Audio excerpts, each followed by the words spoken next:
Photos చూసి నమ్మే బదులు ఒకసారి పాసిబిలిటీ ఉంటే ఆల్రెడీ మనుషులు ఆ రూమ్ లో ఉంటే మాత్రం నమ్మకండి.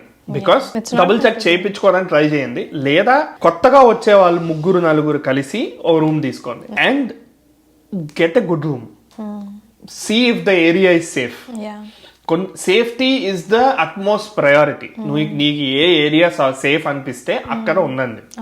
సో ఇట్స్ ఓకే, కొంచెం డబ్బులు ఎక్కువైనా it's better to be safe. Best don't move in with people who are already there. వాళ్ళ డైనమిక్స్ డిఫరెంట్ ఉంటాయి. You have to fit in to the dynamics. కొంచెం సీనియర్స్ ని తెలిసి పెట్టుకోండి, మాట్లాడండి, అన్ని చేసుకోండి. కానీ లివింగ్ సిచ్యువేషన్ లో మాత్రం it's better you take it with people who are with you in the journey. So అప్పటికప్పుడు వచ్చిన వాళ్ళు కలిసి తీసుకోవడం బెటర్. అలా తీసుకుంటే కొత్త రూమ్ తీసుకుంటే వాళ్ళు ఇచ్చేటప్పుడు క్లీన్ గా ఇస్తారు అపార్ట్మెంట్ వాళ్ళు, and then you can keep it clean.